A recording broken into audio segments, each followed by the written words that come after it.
Well, good afternoon, everybody. It is Wednesday, January 11th, 2017.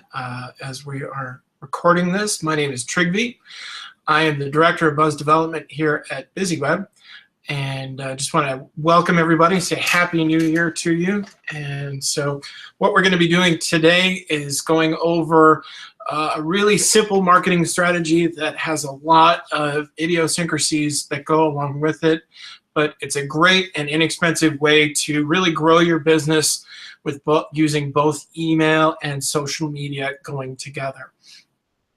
There is going to be a handout after this, which we will get emailed out to you. And so if you've registered and we have your email address, you will be getting a workbook that will help you work through the methodology and the things that I'm going to be talking about today so that you know exactly how to do this and you can actually create a real tangible marketing plan that is in your hands. So let's go ahead and get started. Like I said, my name is Trigby. I am the Director of Buzz Development here at BusyWeb. What is BusyWeb? We are a full-service digital marketing agency. We are based in the Twin Cities in Minneapolis, St. Paul. And we are can take you from everything from having no brand whatsoever to starting a brand to building a website, getting people to look at that website, getting people to take the actions in which that you want them to take, and even more. Everybody who works for us is a full-term American employee. They are based here in Champlin, which is a suburb of Minneapolis and St. Paul. And so if any of this seems interesting to you, you'd like to talk to somebody after the fact, we'd be happy to chat with you. So if you are interested in asking questions of me, the easiest way to do that is to use the hashtag BusyWebinar. You see it at the bottom of your screen there. Go to Twitter and tweet your question using the hashtag BusyWebinar, and it will get to me as soon as possible, and I'll answer it for you live. So how am I going to break this down for you today? First thing we're going to talk about is what small business marketing looks like today. Then we're going to talk about how do you set a goal, what's an effective goal, and how exactly do you accomplish it. Then we're going to talk about messaging, how to choose the right message for you, what platform to broadcast it from, how to build better relationships through better content, and even writing a great call to action. Next, we're going to get into measuring success. How do you really know whether or not any of the marketing efforts that you've done have been successful for you? Well, I'm going to show you how to do that. And then finally, best practices to get started today. So once again, I apologize for the internet snafu. Hopefully we won't have too many of those. So let's go ahead and jump right into small business marketing today. So the first thing I'm going to show you is what business class, this is sort of first day stuff. This is what a sales funnel looks like. You're going to spend the majority of your time trying to gain as many customers as possible, prospects, and then you're going to convert them to customers, and then you're going to spend the least amount of time keeping those customers and retaining those customers. This is sort of the basics of business. Everybody should know this. The trouble is it's actually wrong in this day and age. What a funnel really looks like now is the complete opposite. You have the responsibility to have your information be presented to your potential audience across the world at any time, 24/7. There's no such thing as business hours anymore. So the challenge for you is you want to spend the most intense time keeping the customers that you have, because those people who are going to become new customers, they're going to engage with you whenever they want to. If they want to engage with you at 8 o'clock at night while they're watching Modern Family, they're going to be doing that. If they want to engage with you during business hours, they're going to do that. But more than likely in this day and age, they're going to be making a decision about whether or not you can help them even before they meet you. So there is no starting prospecting anymore. Prospecting, it really comes into play when you're talking about your digital footprint. The good news is you do have a great, tremendous competitive advantage over everyone else, is you can make a personal connection with the people that you do business with. If you make a post on Diet Coke's Facebook page, who has hundreds and hundreds of thousands of likes, and you want to talk about how much you like that product, it's going to get awash in the noise. But if you can make a connection with somebody in a fewer amount of people who are really going to tell other people about you and create a great interaction that you can share with other people, that's going to have a lasting impact. So being yourself and being the connection that you can make is really important. The word of the day for today is engagement. Think of a tennis match. When two people are interacting with each other, but they're doing so in a way that they have a stadium full of people that are watching them.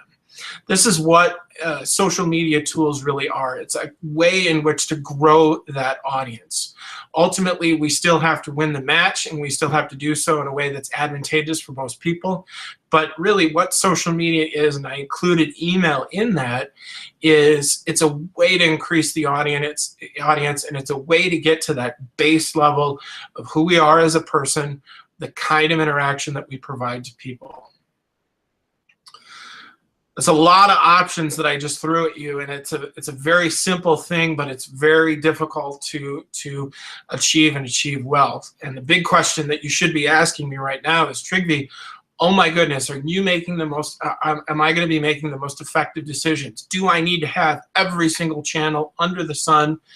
Do I need to do all of these? Shouldn't I be out actually doing my job as opposed to managing my social media presence? That's a lot of questions that I even asked myself hypothetically that I don't even remember the answers to. The answer is no. You do not have to have every single channel. There are some effective ways in which you can combine the two together, which is really the point of what we're talking about today, so that you can be doing your actual job. So here's a question for you. And if you want to use the hashtag BusyWebinar, you can certainly do so as a way to interact with me. But what's the most effective and the #1 cell phone app out there today? Everybody talks about what exactly is the best app out there. There's always the newest app. There's always the latest and greatest app. The answer to the question is, across any platform, it's email. More often than not, we check our email at least 10 times an hour on our phone, statistically speaking, which adds up to about 100 times a day. So the simple fact of the matter is the people that we are looking to interact with are on their phones and they are on email. So as we're trying to establish the baseline of where we're going to be and how we're going to do it, it's incredibly crucial to have email to be a part of that, because simply put, people are always going to be reading their email.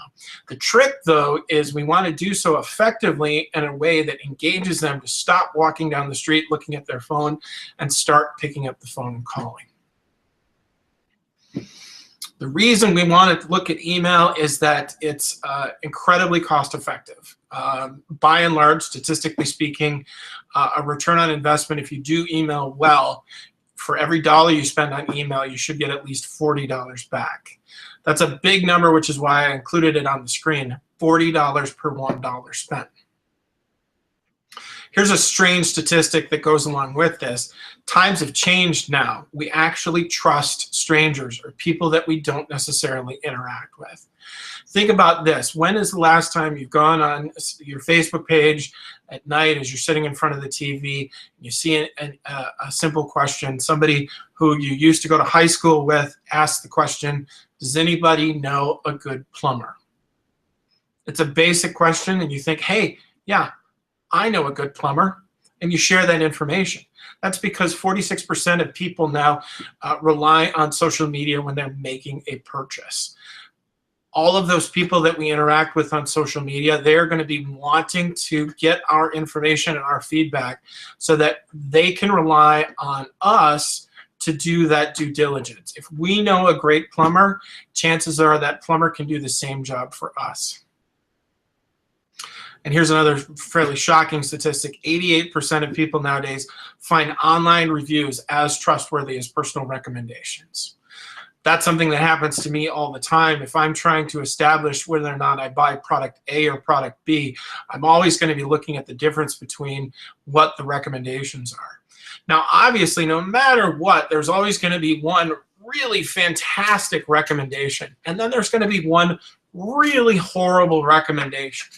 you can just throw those away. But what happens is the ones in the middle, how truthful are they? How interesting are they? That's, for me, really resonates, because if there's a lot of people saying good things, I'm going to be interested in making that purchase. So I wanted to talk about the hypothetical business and how this actually manifests itself in real life. So here's the Half Moon Yoga Studio. We're going to be talking about the Half Moon Yoga Studio as we go through. This will be sort of our test case, our hypothetical example as we're talking about this. So let's talk about setting our goals. Goals are great. Goals are something that we want to set to accomplish, but they need to have some basic elements that go along with it so that we aren't disappointing ourselves in the long run. So first question I want you to ask yourself is, what exactly are you trying to achieve? Be specific about what that is, and be specific about how you want to do something. Don't just say, well, I'd like to grow my business. That's great, but how are you going to do that? Is it going to be through more sales, through more audience interaction? Is it going to be bringing new people into the store? Is it going to be engaging more people online? There's a lot of things that go into just, well, I want to up my business. What exactly does that look like, and how are you going to accomplish it? That's the first thing that we're going to be talking about today. When you set your goals, you want to do three things. Number one, you want to define who are you trying to reach. Are you trying to reach a prospect? Are you trying to reach your current customers? Are you trying to reach past customers? Next, set a real, actual target. I would like to increase my overall client base by adding X number of people.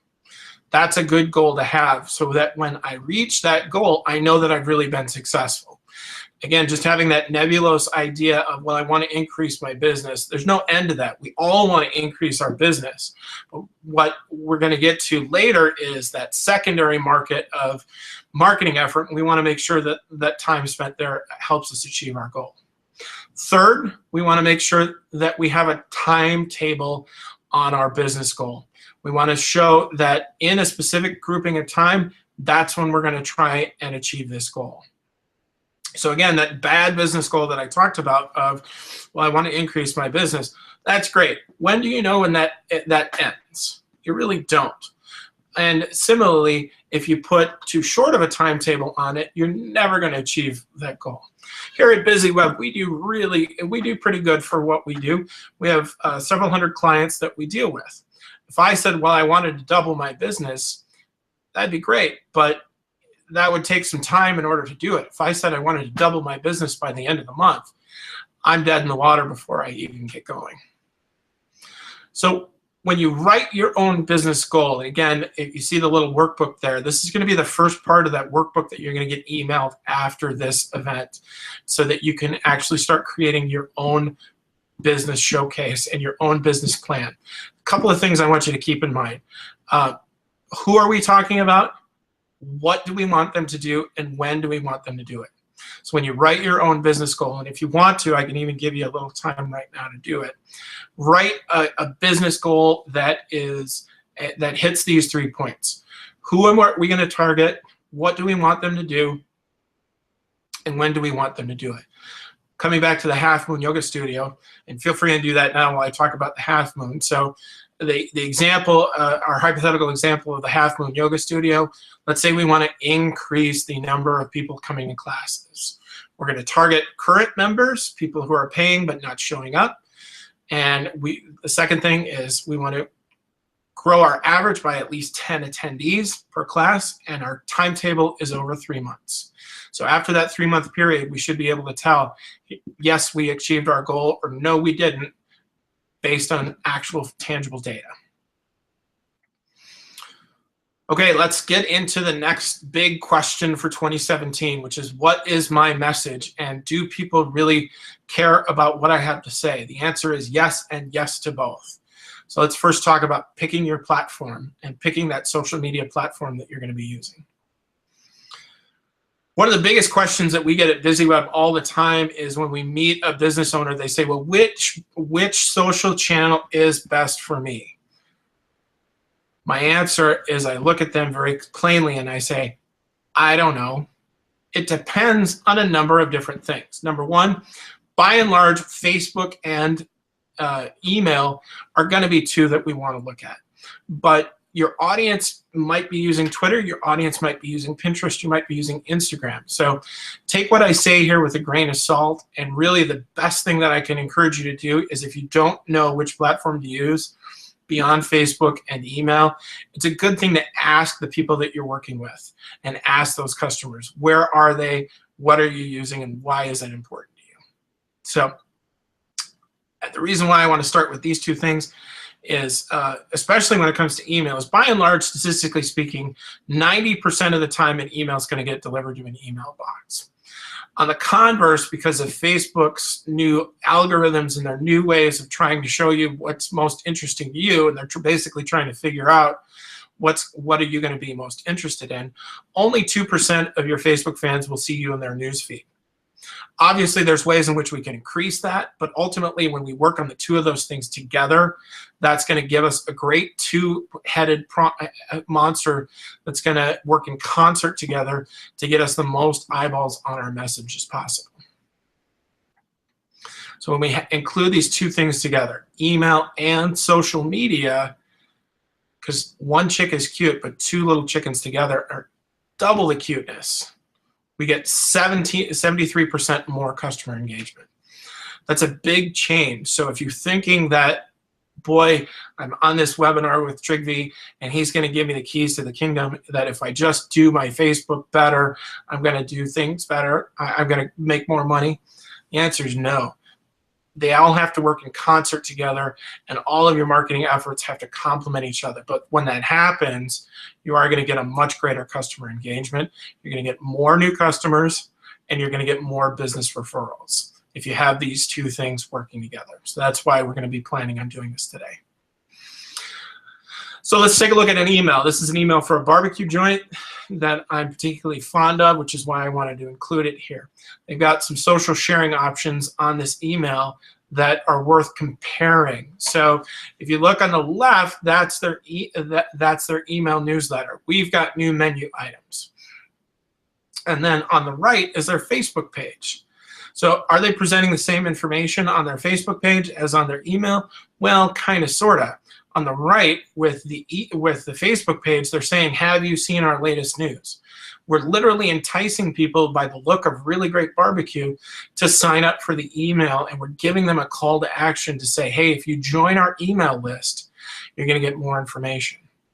Now, the converse of that is, as a business owner, when we have people's personal contact information, that's the start in the engagement process. We're asking people for something small and benign as a way to increase the opportunity for them to come buy from us.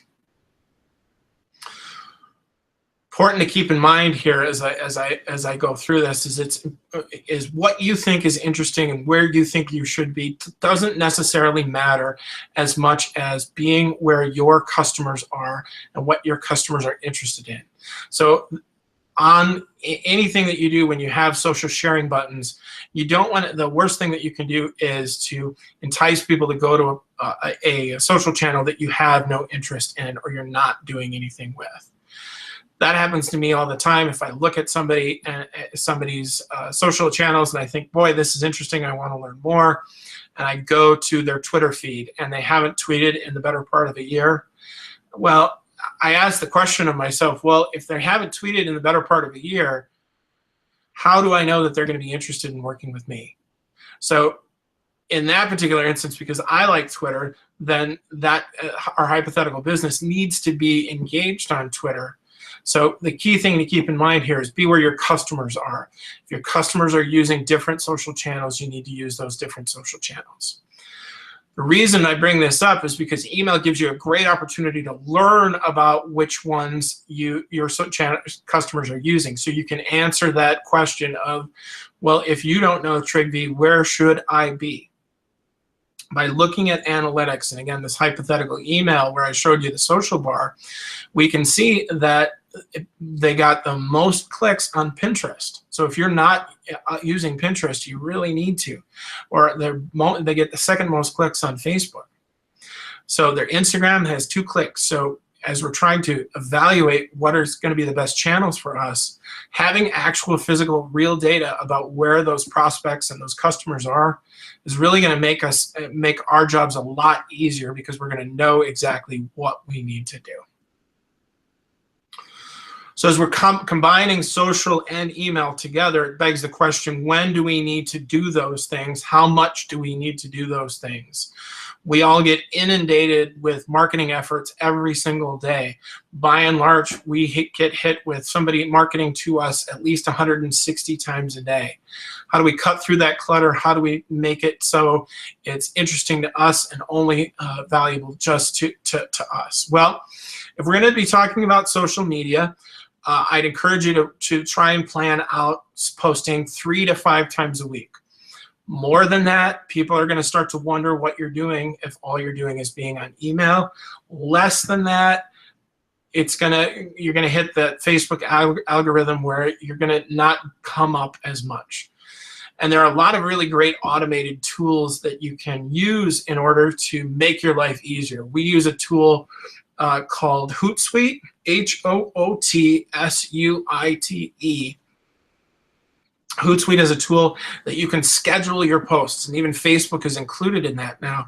So you could conceivably sit down once a day and write once a week rather, and write out your Facebook posts for the week and schedule them to go out. So that 3 to 5 times a week doesn't mean you have to be there every day. It just means that there has to be new information 3 to 5 times a week.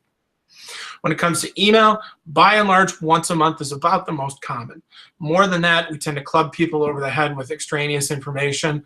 Less than that, people don't necessarily see where the hits are.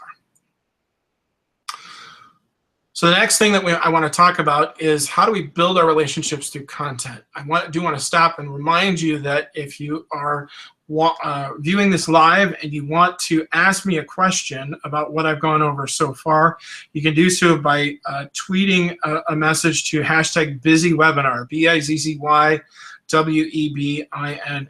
It doesn't look like I have any tweets as of yet, so we're going to get going into how to write and use better content.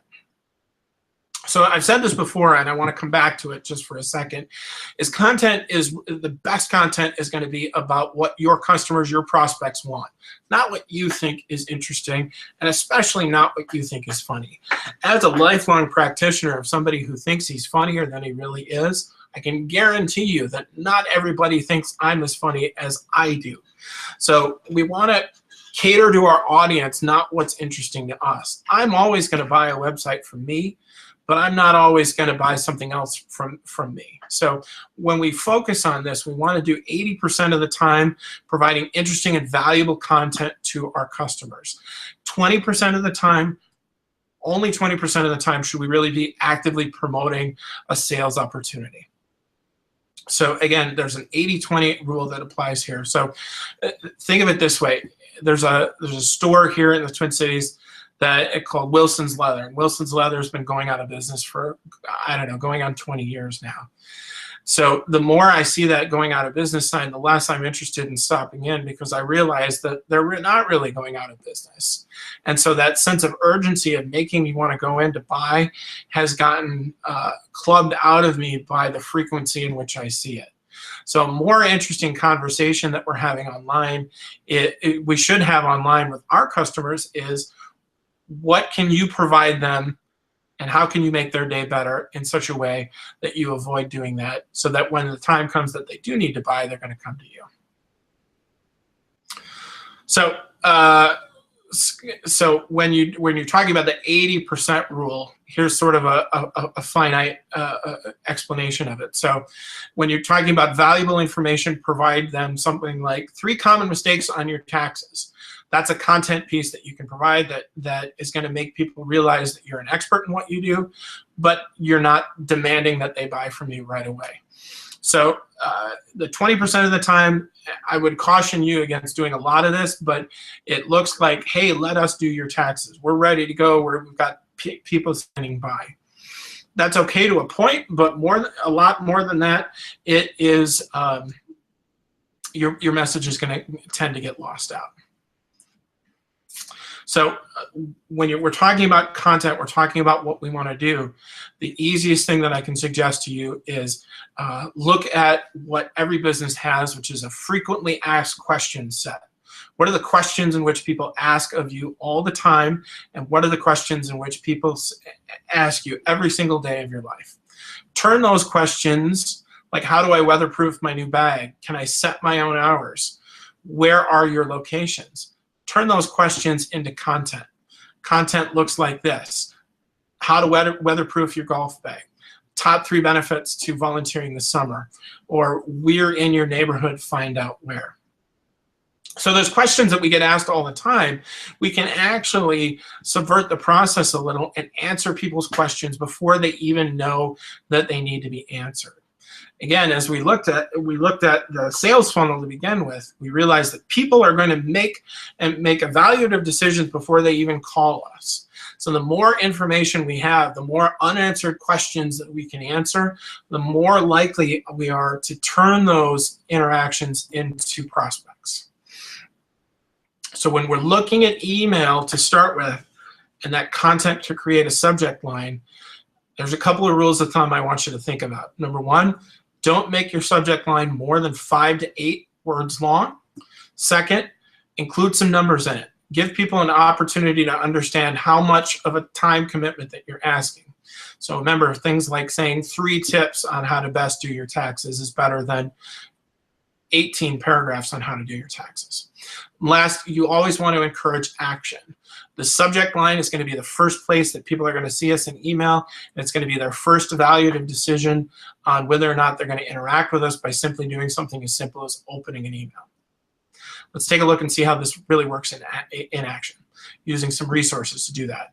So these content places that we're trying to draw from, we can draw from our blogs, we can draw from testimonials from our existing clients, or even interviews with them. Other places on social media, people that have written us great reviews, special guests, depending upon whether or not that works or not. Industry news is a great place to gather some content, or even if you've asked your customer base to do a survey, you want to return that favor back and let them know what the results were. That provides your customers with a tremendous sense of validation for doing that survey and providing them with that information. Next, after we figured out what our message is, we want to make sure that people understand who it's coming from in every conceivable sense of the word. So we want to make sure that our website and our email and even our social channels are consistent. So we want to do that by matching our colors, choosing our tone of voice. If you have a particular way of speaking, then, or if you have particular catchphrases that you use, like one of the things that my coworkers at BusyWeb tell me that I say all the time is I start sentences with funny story, and then I tell them something that I think is funny as a way to talk. So including those ways of chatting that you do is absolutely critical to make sure that people know that it's really coming from you. This is interesting when you go to the next level and you want to hire a company like BusyWeb. You want to make sure that they include this sort of information and have that sort of deeper understanding. The reason I mention that is we have a client at BusyWeb, and again, we're based in Minnesota, who is based in Atlanta. And so here in Minnesota, when we want to have a Coca-Cola, we have what's known as pop. If we're on the East Coast, that's soda, but in Atlanta, everything under the sun is just Coca-Cola. So make sure that the tone matches who you are as people and it's consistent in its presentation.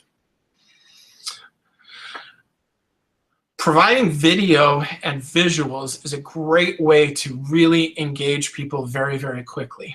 At our basis level, we make evaluative decisions and we make judgment calls based on what we see before anything else. So if we can see things that are engaging and interesting, like this one on screen here is a nonprofit giving kids more pajamas, that we see immediately that it's a video and it's interesting and we want to look at it. When we provide images, though, more images tend to hurt the eye, and people are turned off by it. So when you are providing images like videos and pictures, don't have more than 3. make sure that every single image is clickable, meaning it goes somewhere, usually back to your website. And don't have a video longer than 90 seconds to 2 minutes. Any more than that, people are not going to want to ingest that content. Any less than that, and people are going to realize how long it's going to take, and they're going to, again, answer that unanswered question of, as we are intruding on their lives, how much are they going to be intruding, and what do you get from it? We've done something similar at BusyWeb. If you go to our blog, we actually are starting to post how long it's going to take for you to read it as a way to try and increase our blog traffic as well. Next, we want to make sure that it looks good on mobile. Remember, I told you earlier that the most used cell phone app in the world across all platforms is email. So if we're sending emails and it looks really super terrific on a PC, that's okay, but it also has to look good on a 4-inch screen, because if I'm going to be looking at it over and over and over again, if it doesn't look good on my phone, or especially at my age, I'm only 40 years old, and anytime I have to pinch or squeeze and squint to try and read an email, it just irritates me, and I'm going to go somewhere else. Or more importantly, I'm just going to delete the email. So how do we do this? Well, a couple of things to keep in mind. We want to avoid having multiple columns. So only having one column. You can see the one I have on screen there is only one column of information. Second, use larger font sizes than you think. Again, keep in mind that we're going to be looking at this at a variety of spectrums, and as people trend older, it's going to be harder and harder to see, so make it bigger than you think. One of the things that I do, and I know this sounds very, very silly, is that when I create an email, I always make sure that I share it with my mother, who's 70 years old. And if she can't read it easily, or if she squints, then I'm going to know, yeah, I need to make the font size a little bigger. Finally, make sure that you limit your images. You want things to stack up correctly, as you see the difference between mobile and PC, as I've got on screen here. A lot of images means that you're not always going to be able to control how it stacks. The easiest way that you can see how it's going to look on an email is send it to yourself before you send it to your email list. By doing that, you can make a decision, you can make a mistake, and see if it looks just like you want it to look. Okay, as we're moving along into choosing our right message, the next thing we want to do is to write an effective call to action. What is that? What does that mean? I'll talk about that in just a second. So we talked about that 80-20 rule, that 20% of promotion is where the good stuff really is, and where we can really start to make some pretty good hay. But in order to do so, we need to do so in a way that doesn't club people over the head, and does so in a way that we can truly engage with them, so that we can start having larger and larger questions. So taking advantage of those kind of looks like this. You have a goal, you have a result, you want to figure out what's the easiest way that you can bridge the two of them together. And just as I said earlier, fun fact, that is not me in the picture. The way in which you do that is your call to action, the thing that you want to ask that customer to lean off the bridge with you, to combine together. And you do that through an effective call to action. So what does that actually look like? That's something like a big button that says click here. If you have a button, statistically speaking, that's going to create a 45% growth in your boost in your click-through rate. So again, here's an example of a couple of different emails. On the left, that was a basic email back in the dark ages of the internet, time in my life I like to call, where this was pretty hot stuff. This was something that you could send to a lot of different people. You could even include some pictures. But at the end of the day, which is more appealing from a visual level to you? More than likely, you're going to choose the one on the right, because it's simple, there's a picture, it's easier to digest, and we know exactly what we want, what this emailer wants us to do, which is to ask them the question of how do we take the next step. So that's a really great call to action, because again, it's focused on just the one thing that we're asking of people to do. How do we design a really awesome call to action?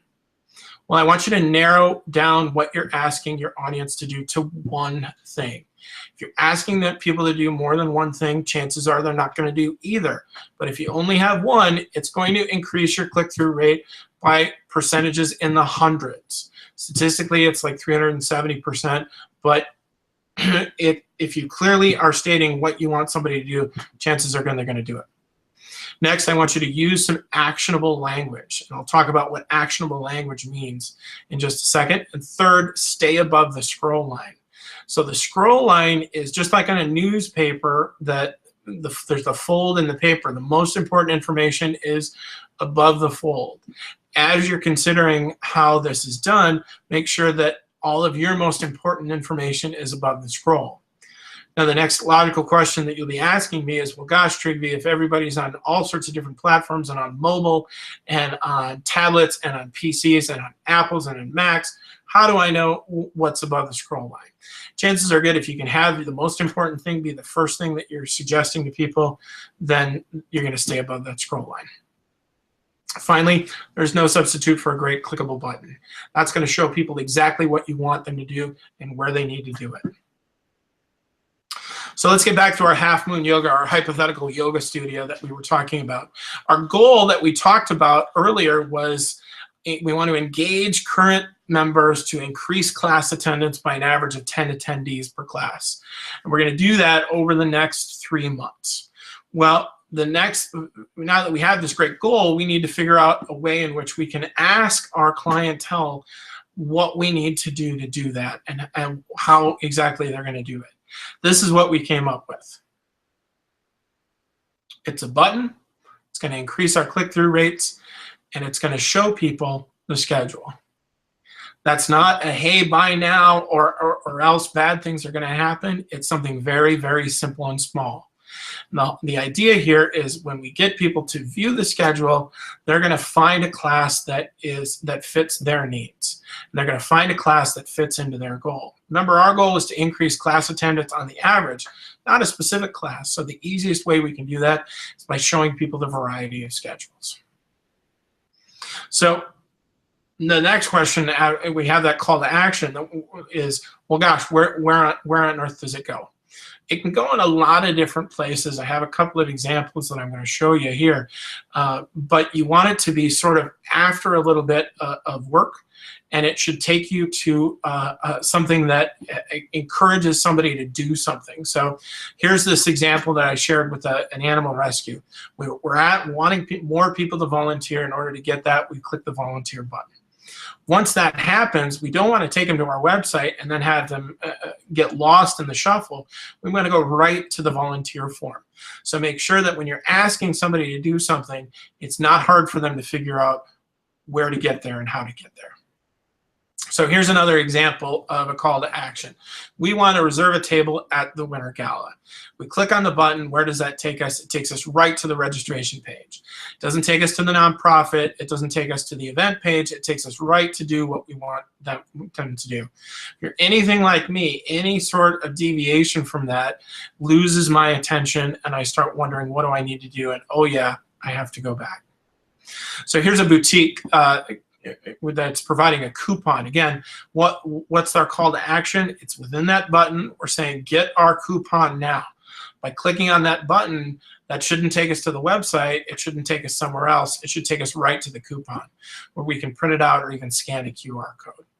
So keeping in mind, when we have our call to action, we want to make sure that the path from what we're asking somebody to do and giving them the opportunity to do it is as slow as possible. It is as easy as possible and efficient as possible. Okay, so we talked about how to set a goal. We talked about what kind of messaging that we can create. Next thing I want to talk about is how do we measure what our success is? How do we know whether or not this marketing effort that we've created really has borne fruit for us? Well, there's an old saying when it comes to marketing that if you're not measuring your marketing, you're not marketing. Excuse me. If you're not measuring, you're not marketing.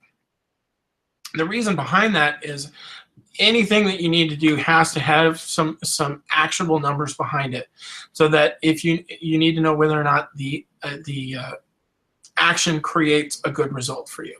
The way in which you do that is you actually measure it. When it comes to digital, there's a lot of different things that you can look at. How many people opened our email? How many people clicked on it? How many people registered for something? How many people filled out the form? How many people redeemed a coupon? all of those go into the idea of if we can put a number associated with that, we can know whether or not we've hit a successful number for you. So how exactly do you measure a goal? Well, again, here's that animal rescue that we talked about earlier. That the goal is, well, we want to increase our volunteers. They got 11 new volunteers from filling out the form. The Winter Gala got 500 attendees. This is actual, tangible, real-life scenarios. This isn't the hypothetical thing that I made up earlier. This is real things. And then for the boutique, there were 53 coupons claimed. So by doing, we've taken this action, we've done the thing, we've asked our people to go along with us on this ride. Now we can really define, is this enough? Do we want to do it again? Did it work out the way we wanted it to work out? Again, I come back to email as it relates to the conversation at whole. The first thing that we want to look at is that open rate. That really helps define the concept of what our audience is, and it helps define really the ballpark in which we're playing with. So how do you evaluate whether or not you've had a successful open rate? You can evaluate the day and time, make sure that your subject line is optimized, make sure that who the email comes from is truly recognizable. One of the things that irritates me in my role at BusyWeb, I meet a lot of people week in and week out. And in my life, I have never met anybody named info. So you should never have an email that says info at. It should be coming from a person so that's recognizable. By and large, a good open rate when it comes to email marketing should be about 10 to 20%. If you hire a firm like BusyWeb, the standard in which you should hold them to is more than that. Our industry average is about 20 to 30%. And there's numbers to be had there, but by and large, if you're doing this yourself, if you can get a 10 to 20% open rate, that's pretty darn good. That's the size of our audience. That's our ballpark. But really, how do we know whether or not we've hit the ball or not? That comes when we start looking at click-through rates. And a click-through rate is somebody who's taken the action that we want them to take. So if our click-through rate isn't high enough, well, we probably need to simplify our call to action. We want to make sure our links are standing out, and we're sharing this with other people before we send this out as a way to really understand whether or not we've hit the mark. And we're sending content that's interesting to our subscribers and our audience, not just what we think is interesting. So a good click-through rate, again, is about 5 to 15%. Really, if you're hitting about 10% on a regular basis, that you're really cooking with gas at that point. So how do we get started? We've laid out a lot of different things. I've talked for a long time now, and all of you have borne with me. Hopefully the jokes were at least somewhat funny enough to chuckle along with. So how do we get started and how do we do this? Well, the first thing I want you to keep in mind is, I know that this sounds kind of complicated, but you can do this, and you really can make this work for you, and you can start today. Remember, as soon as we're done here, you're going to get a workbook from me that's going to lay out how exactly do you create a goal, how do you set it, where do you go with it, what's the message, and then how do you measure whether or not you've been successful or not. So I'm going to give you the tool to write out the plan for you. Whether or not you execute it is up to you, but you can start it today. 3 simple steps that I want you to keep in mind as you're doing this. Number 1, write your goal. Make sure the goal is achievable in a realistic timetable. 2nd, design a great call to action. What do I want my audience to do? What do I want to give them in order to get them to do something? And 3rd, how do I measure those results? It seems really simple. Obviously, we've broken it down a lot more than that, but it goes from there. One of the reasons that I mentioned constant contact at the start is that it's a really great backbone to anything that you could do as it relates to both email marketing and social media marketing. It really provides a great starting point and a framework for all of the marketing events that we talked about. This is a best practice seminar, so this isn't necessarily a sell job for constant contact, but you can get some of the same tools in a lot of different places. The reason why we like it at BusyWeb is because it's all in one place. You can get email marketing, you can get event marketing, you can get couponing, you can get social media marketing help all in one specific place. So we are here to help. Again, this is a best practice seminar. This isn't something that you should feel ends with the end of this seminar. If you have more questions, if you are interested in talking with somebody or even having somebody do this for you, I'd be more than happy to chat with you. So for those of you who are viewing this live, we do have a great Constant Contact offer. If you choose to buy it, again, this isn't a requirement by any means, but if you're interested in giving it a shot, you can get 3 months of email marketing for just $5 a month, and that's out the door. So $5 is it. You can send out 1, 2, 10 emails a day, and it's only going to cost you that $5. If you want to do that, you're interested in doing that, go to that constantcontact.com/event-meyer link, and you'll be able to get that special deal. So a couple of resources that I wanted to provide for you. Number one, if you want to do this again, if you want to see more of our BusyWeb training, we do these once a week at least. You can go to our events calendar at busyweb.com/events to get an idea of what we're doing on a daily basis. Second, if you're interested in getting some more information, you want some bedtime reading, I think a great repository for that not only is our blog, but it's also at Constant Contact's blog. They've got a lot of really great information there, so if you're looking to explore a little bit more, you can do there. If you're not interested in that $5 deal, we do have a free trial through that Constant Contact offers, and you can get it by going to busyweb.com/cc. Thank you all for joining us today. I hope your marketing in 2017 is as impactful as you're hoping it to be. If you're interested in getting this deck afterwards, if you're interested in talking to somebody about working on some of these, or if you just have some basic questions, feel free and email me. You can email me at trigby@busyweb.com. I know it's a weird name.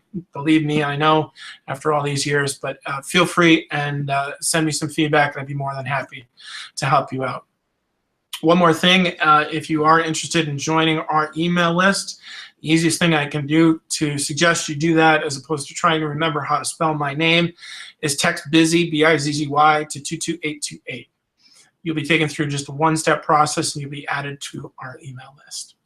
So thanks again, everybody. I appreciate your time. If you have any questions, feel free and reach out to me at trigby@busyweb.com. But I hope your marketing in 2017 is really impactful, and I hope to see you next week. Talk to you then.